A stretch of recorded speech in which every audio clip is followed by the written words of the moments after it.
All right, everybody. Welcome to NonECC Jackson. I am your host, Kyle Andrus. No really new announcements currently. Did anybody have any announcements, events coming up that they want to talk about? No? All right. We'll have an interesting update on Converge coming up as well, so look forward to that in Twitters and emails. With no further ado, hand it over to you, sir. Kick off with a pun? Darn. Well, I guess I just get to go right into it then. So, Michael Morgese, also known as Gondrith on the interwebs. Today, I will be presenting on building your cyber lab of the future today. Not tomorrow, but today. Couple quick disclaimers. I am not endorsed or sponsored by any of the companies, individuals, or memes in this presentation. There are some use of memes and dad jokes in this presentation to Zane's dismay. And I am not liable for any damages to your machine or environment. Please do your research before running any code that you find on the internet. There will be no code inside of my presentation, but if you go digging around, that's on you, not on me. So what's the reason for this? This is really to springboard for kickstarting a career. Whether that's helping you find a way to learn that super cool buzzword tool that company Y is asking for. You can also learn a pretty new thing. Sometimes you just don't know where to begin to learn something new. I know I was like that about 4 years ago, getting my feet wet and jumping right into information security, and jumped into our cyber lab and got completely blown away by everybody running around talking about things. I had no idea what was going on. So hopefully this will make it a little bit easier for somebody in the future. So when I first learned about cyber labs, it did take a lot of the fear and stigma away that I had with making new machines, and gave me the chance to learn Linux while still keeping my love for my Windows machines nice and sturdy. So. And I also wanted to kind of open the floor for discussion. Discussion leads to innovation and progress. So, and yes, I did do this on purpose. See, there's the pun. Didn't have to kick off with any. So, see, if you're looking for either of these two things, sorry, I don't look like that. Look like this now. So I'm Michael Morgese, also known as Gondrith, student of cyber defense at Baker College. This is my second attempt at a degree. I get my bachelor's in May and get to walk, so thank you. I've been working at Baker College IT department for 3 years. I've been doing official IT work for 5 years. I say official because whenever you know anything about computers and hooking up printers, you have unofficial friends, family, people crawling up from the woodworks, just figuring out, hey, can you set up my VCR since you know about computers? That was a fun one. But I've also been a father for 3 years and a husband for 10. So first of all, what are your first labs really like? What do things look like when we're fresh in the field or just kicking off? Well, we've got single computers and JBox. Single computer. Pretty self-explanatory. It's a single computer. You want to learn something, so you load up the computer with the software or OS, and you just start plugging away. The pros to this is that as you begin, it could be relatively lower cost. A single laptop from a computer shop that's refurbished, maybe about $200. You can load it up with Linux for free and just start going away, starting to learn the code, things like that. You only have one PC to deal with instead of multiple, which is pretty simple. There's no insane runs or networks that you have to fiddle with. You just have what's in front of you. This gives you a more intimate relationship with the computer you're working with. You don't have to hook up a million different things. You don't have to run wire for 16 computers and make sure that they're talking, make sure that the firewall is between this one and that one, that everything's all hooked up, and all that fun stuff that goes with a big network. Some cons to this, though, is that you do have a single point of failure. If the computer crashes, it's gone. It's done. It's toast. If you misconfigure something and it wipes away your whole system, it's over. It's gone. You have to start over. When I was first starting out, my very first computer, I ran some PowerShell script on and wiped the entire computer. Whoops. That's what I get for running code directly off the internet. So that's why I gave that little caveat at the beginning. Be careful what you run. It's also really hard to swap out the OS on the system. Yeah, you can plug in a new hard drive, you can toss in a flash drive and re-image it, but everything that you had on the system before is gone. You can't really interact between the two. So what about new emerging tech that comes along? You're really familiar with Windows 7 and Windows 10 is just rolling out. Well, you have to re-image to Windows 10. You lose your Windows 7, you have your Windows 10. Well, what if Windows 12 comes out next month or something? Well, now you have to upgrade to that. You lose your nice, shiny, fancy computer in front of you, and hopefully your backups are good and safe and ready to go. So that can also be a little bit time consuming if you lose anything, like I ran into a couple years ago. So what about JBOC, or just a bunch of computers stolen from JBOD RAID, which is just a bunch of disks for those playing at home. It's just as it sounds. It's a bunch of computers hooked up, networked together. You may have a switch in there, you may have a firewall, you may have a couple devices plugged in, but that's pretty much it. You don't have anything super fancy, and this is about as close to an enterprise system that you can really emulate. The pros to this is you really get things working together. You get the networking down, you get the switches down, you get firewalls down, you get all that fun stuff. You're sending data from one to another, you're trying to break into a machine or scan it to learn some new tools. It's a more realistic environment. You're not likely to walk into an organization and only have one computer for the whole place to work on. You're going to have somebody at the front desk, you're going to have somebody in IT, you're going to have the president of the company. There's going to be more than just one single computer, so it makes it a little bit more realistic. There's also servers, workstations, and devices all hooked up to multiple locations depending on where you are. What's really neat about this is that you can load up multiple operating systems and have them running in tandem. You can have an Ubuntu server and a Windows workstation connected with a switch. Some cons to this, though. Oh, boop, boop, boop.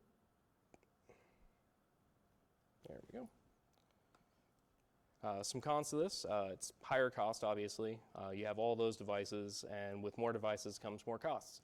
A $200 laptop becomes 6 workstations at $250 a piece. That's $1,500, plus you got to have networking equipment, networking cable, firewalls, all that fun stuff. So it quickly adds up the more grand that you get with it. And of course, there's more equipment to manage. You have to run multiple machines, which means more power plugs, more monitors, more keyboards, more everything. This can be a little bit overwhelming if you're limited on space. If you have a small apartment, probably not so good to have 32 machines running at the same time. But can we have both? Well, of course, we can with virtualization. This allows the use of a single computer, but have multiple computers. You'll be able to spin things up quickly, blow away any bad machines that you may have misconfigured, or machines that you're just done with. You're able to just get rid of them. You can test out new tools with less fear of damaging your personal computer to some extent. Again, be smart, do your research before jumping in with both feet. Sometimes a tool run on a virtual machine can jump outside of your virtual machine, get onto your real network. Sometimes it can even jump out of the virtual machine onto your machine. It's not a good time for anybody. So some boring definitions to get through. You got your host or your host OS. That's the main machine, either server or computer that hosts the virtual machines. You got your guest OS, which is the virtual machine or VM. They're named that because the host is hosting the guest VM. And the purpose of virtualization is to use the host resources for multiple machines, operating systems, or devices. So some virtualization hardware. It really depends on what you're wanting to do. If you want to, what it mostly boils down to is you have to have enough resources for both your host machine to run the hypervisor, as well as enough resources to run the machine itself. The more VMs you have, obviously the more resources you're going to require, or the smaller the machine that you have to make.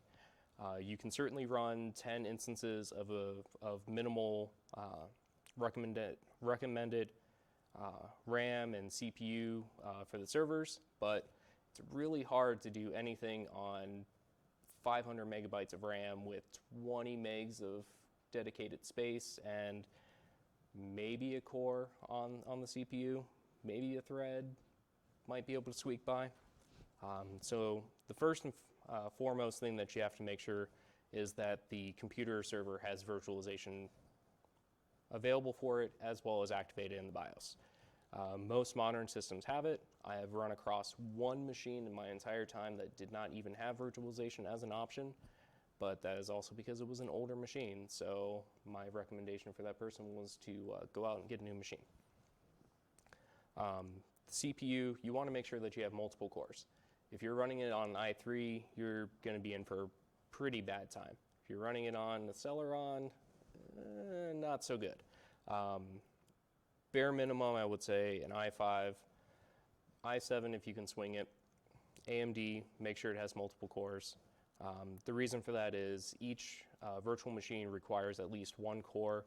The beefier the machine, the more cores that you're going to want, the more things that you want to do on it, the more threads you want to give to it. RAM, my recommended is 16 gigabytes at a minimum. Some you can get away with a little bit less. My very first machine, I had 8 gigabytes of RAM, and I was able to run my host OS and one VM. It got me through. I was only working with one thing. I didn't really need to connect it to anything, so it worked out for me. But if you're trying to learn how to run an enterprise network or any sort of networking, or if you're trying to have one machine reach out to another, you're going to need more space.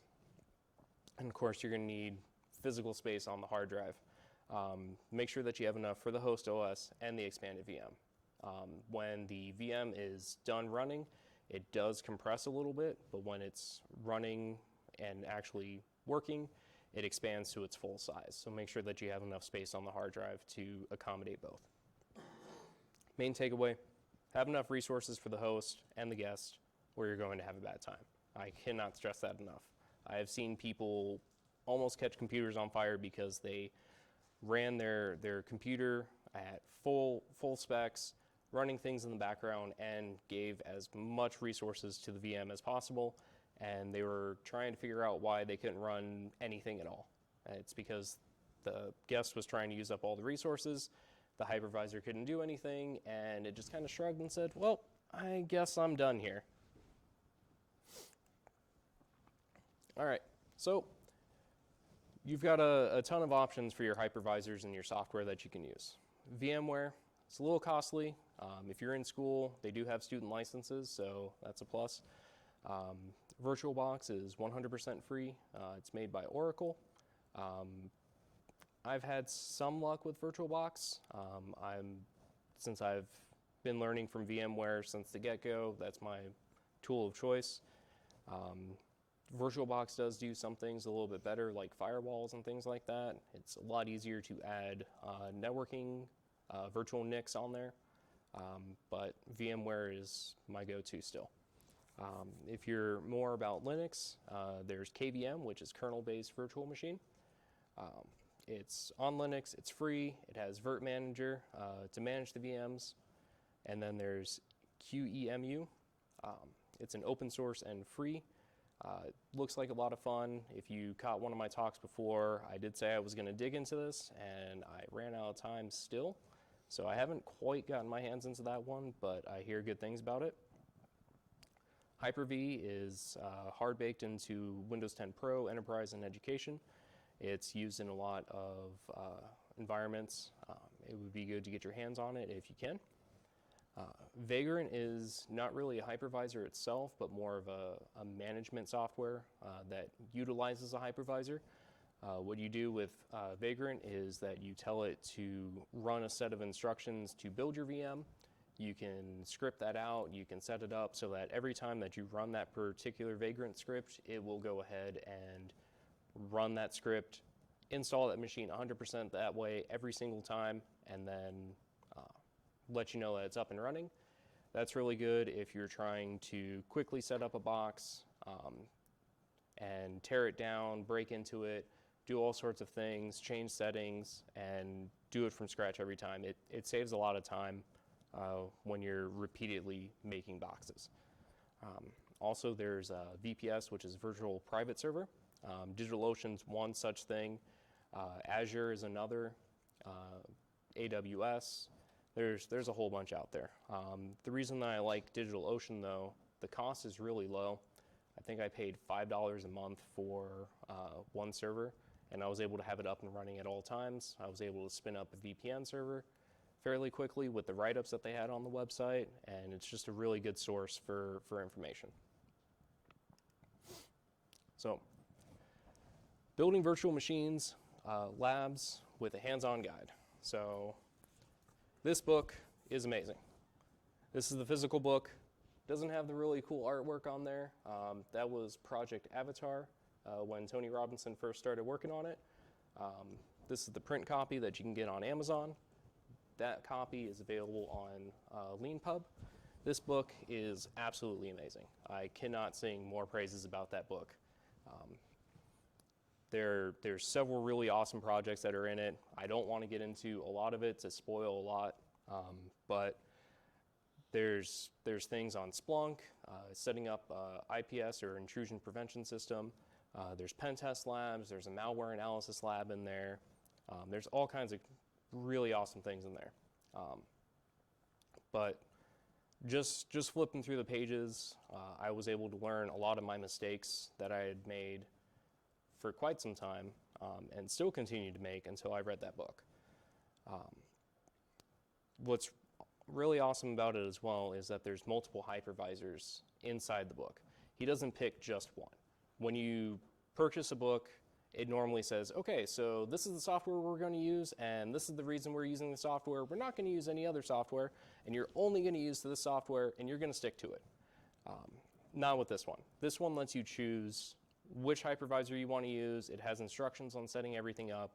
It has VirtualBox. It has Hyper-V. It has ESXi. It has VMware. It even has VMware Fusion for Apple users as well. So that speaks volumes that he took the time to actually go into each individual lab environment, set it up, show you how it's done, give you the reins, let you do it, and then do it for 6 other ones as well. So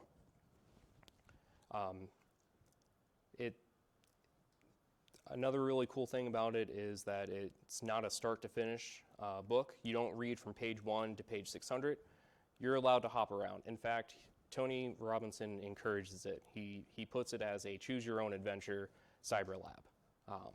So again, check it out on Amazon. Check it out on leanpub.com/avatar. So some of those new mistakes that I was talking about, I made a lot of mistakes. No, really, I made a lot of mistakes. Messing around with VMs for my first time, I left a lot of things running. I overcooked my CPU quite a bit by dedicating all the resources, things like that.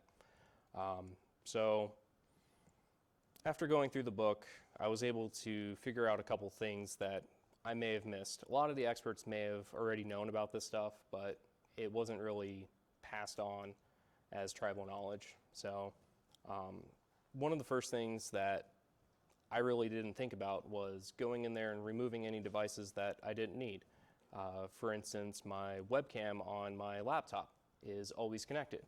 Well, I can't unplug it every time I fire up a VM, but there's settings inside the hypervisor to make sure that the VM itself isn't actually connecting to that webcam. In fact, a couple of my other VMs that I probably haven't gone through and sanitized yet still have my webcam connected, so whoops. There's also a whole section in there called Defense in Depth.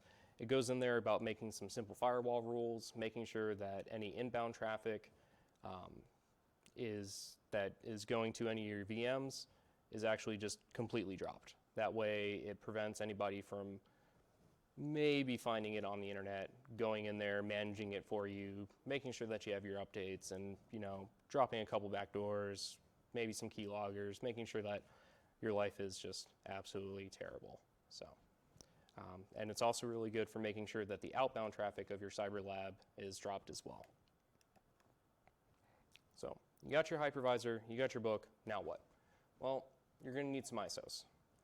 There's a whole long list here of various Linux flavors, Kali, Ubuntu, CentOS, Fedora, Debian, and Arch. Don't necessarily recommend them in that particular order, especially not starting with Kali and not starting with Arch.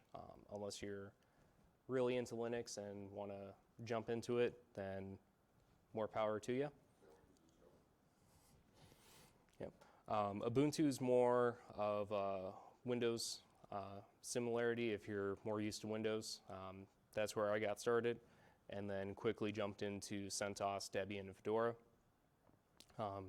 One of the really cool things that I found out was that Windows gives you 90-day test machines.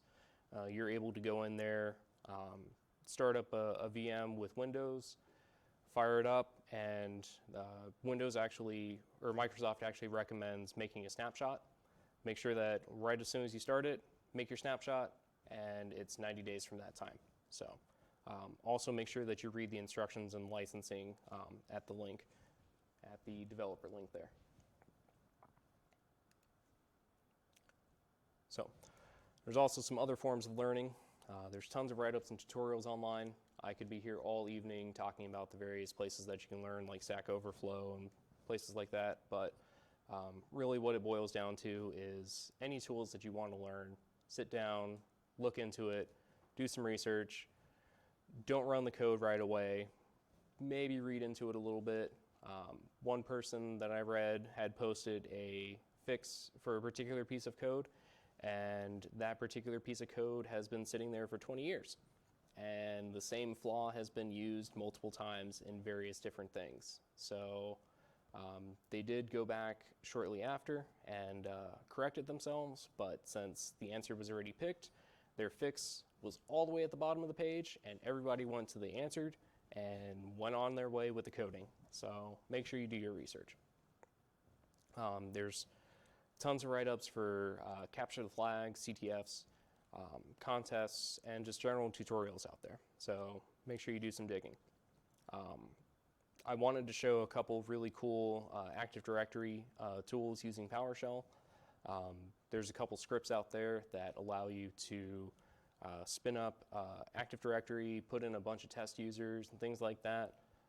But there were several really good ones out there, and I couldn't really pick one to endorse, so I'll let you guys do the research for that.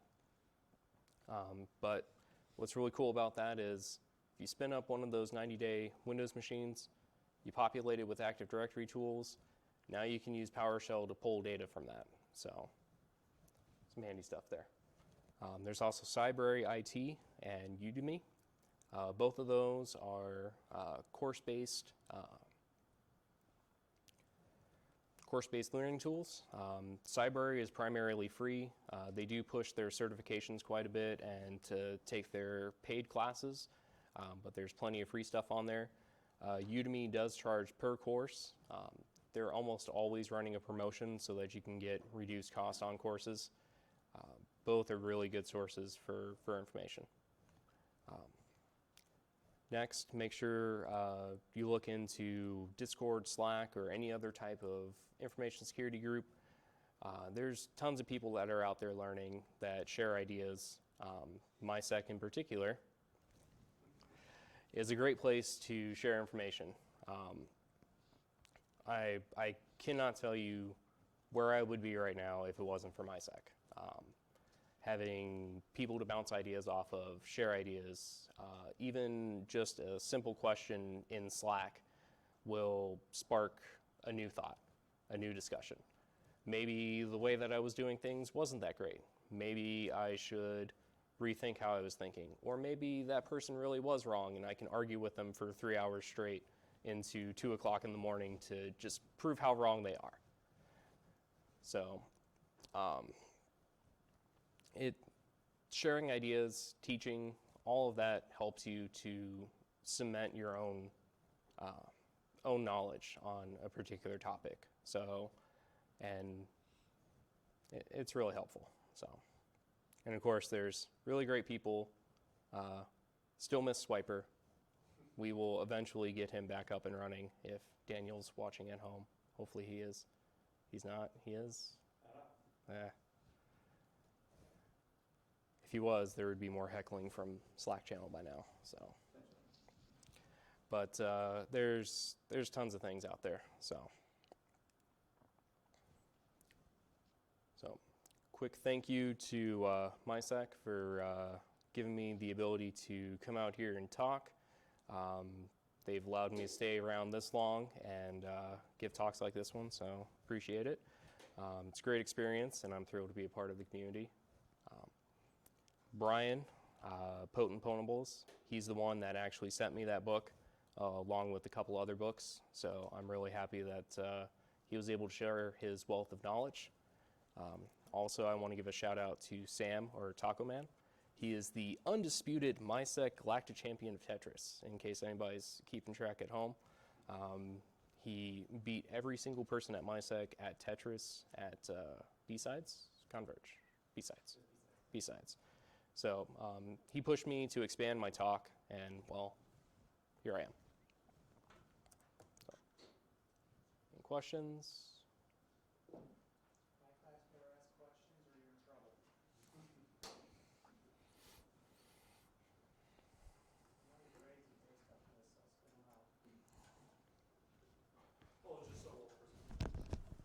What's the funnest lab you've ever built? Like, what were you doing?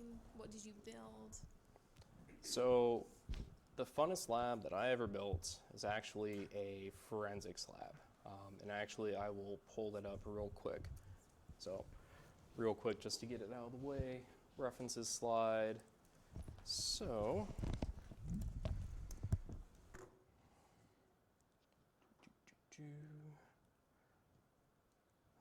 the one that I really liked, I forgot I blew it away, was Commando VM.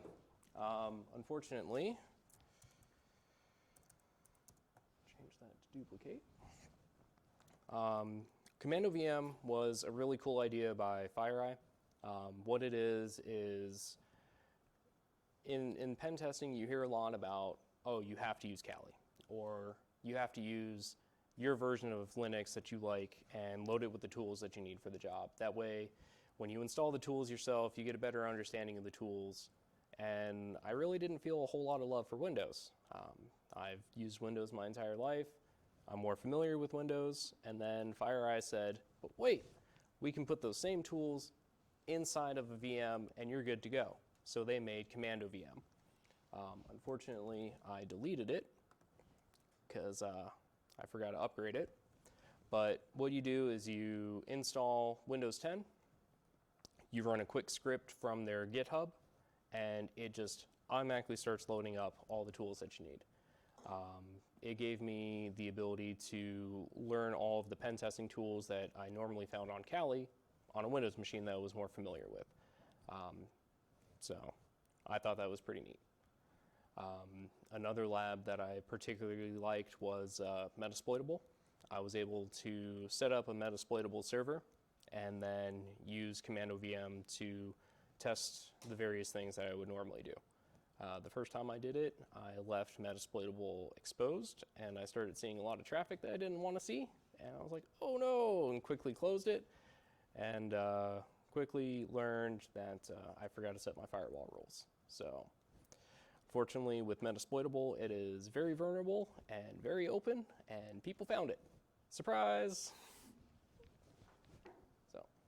So one quick question from the internet, a hardware-related question from PyPony. What's your opinion about non-ECC RAM? Ooh, non-ECC RAM. Unfortunately, I don't have too many opinions for or against it. It really depends on what you're using. NonECC RAM is usually for servers, and I primarily work with single workstations, so fortunately don't have much to say on it.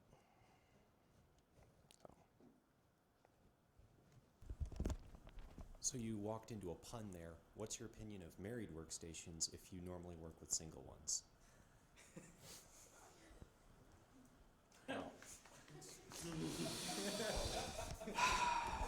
Of course I had to walk into a pun on that one. Thanks, Sam. This is why I love NonECC, by the way. The puns are just great. Primarily working with one workstation, really helpful, really cheap. Being able to network everything with workstations, you know, or with virtual machines, kind of something new to me. I work with quite a few computers in the workplace, so I'm more used to it. When I was a student and just getting started, being able to hook up this laptop, put a VM on it, and then have it talk to another VM was entirely different.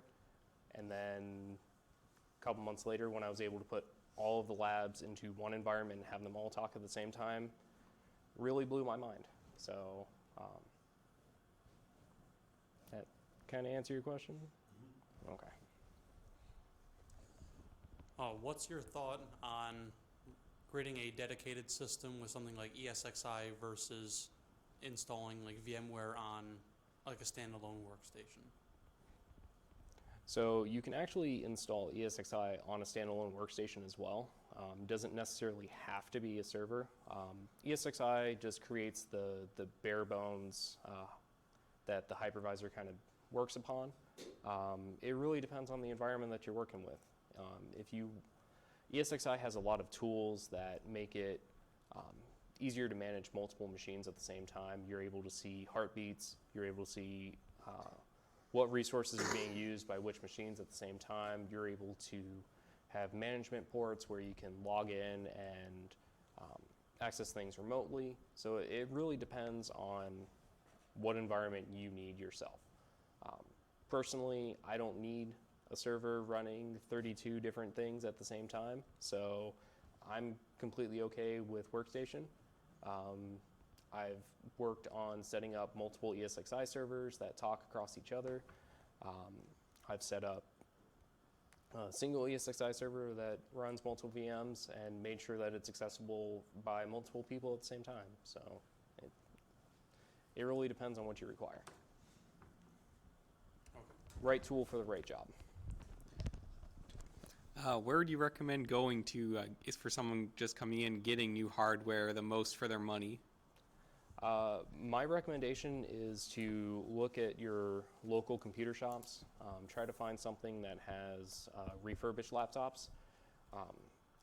If you find a licensed dealer that sells refurbs, it really helps. What that means is the vendor that's selling the laptop has to get the parts either directly from the manufacturer, or the manufacturer gets the computer back, replaces any parts that are broken, resolders anything that might need to be resoldered, and then sends it out to licensed sellers. So it's almost like getting a new car or a new laptop, but it's been used a little bit and a little bit cheaper. So especially around here, there's a lot of surplus stores. Emu does a surplus that is during the weekdays, so check out there. Sometimes they sell workstations for $25, so it really depends on how lucky you get when you get there.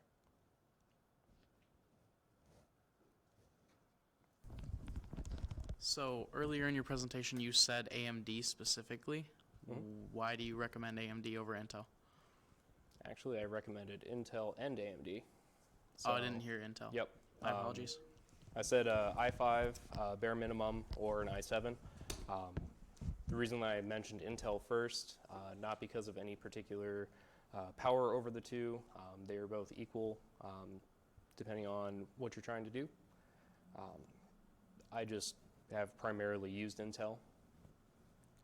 I know I'm probably going to be beat up in the parking lot for not recommending AMD. So AMD is cool too. I'm just more versed in Intel than AMD. Otherwise, I tell you, get this particular chip versus that particular chip. From the internet, we have a Devin who's asking the question in general of, what's a good starting exercise for someone who is just starting out? What lab would you recommend them building or playing with?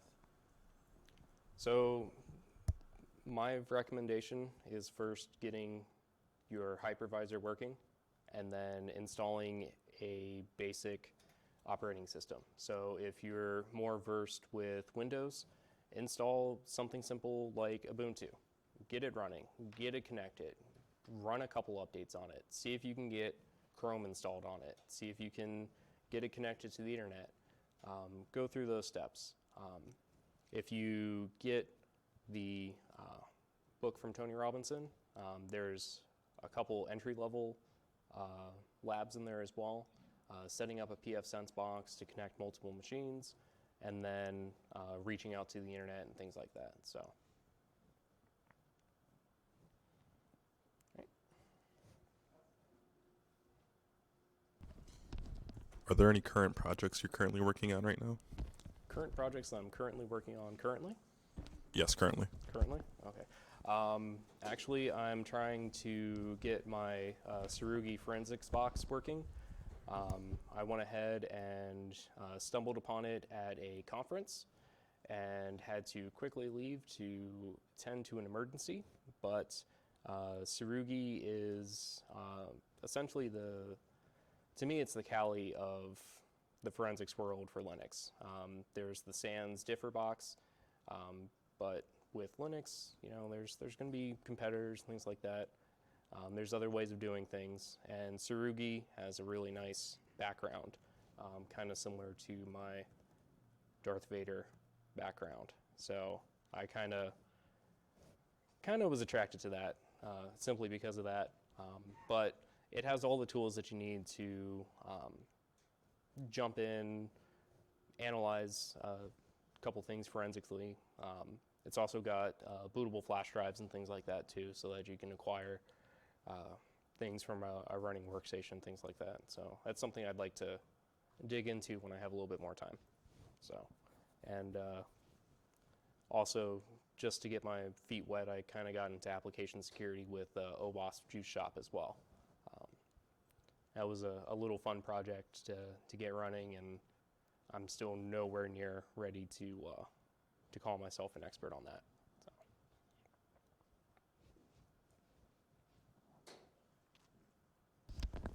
So are there any basic mistakes that you've made in the past when creating a VM, whether it be in VMware or VirtualBox, that you would recommend for beginners to look out for? Yep.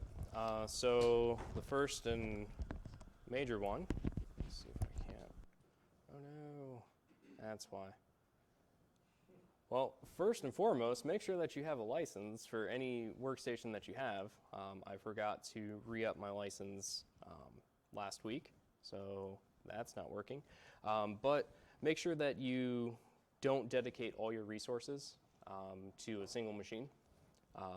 So for instance, if you have a 4-core with 4 threads, CPU, and 32 gigs of RAM, don't dedicate 4 cores, 4 threads, and 32 gigs of RAM to the VM. It's going to strangle your computer entirely. Your host will not have any resources to run the hypervisor. Your VM will not have all the resources that you told it was going to have, so it will freak out. And then both of them are freaking out at the same time, and things catch fire. So that's one thing. Another key thing, when you're not using a device, remove it. Go into the settings of your hypervisor, remove the webcams, remove any extra keyboards, peripherals, things like that that you don't need. So.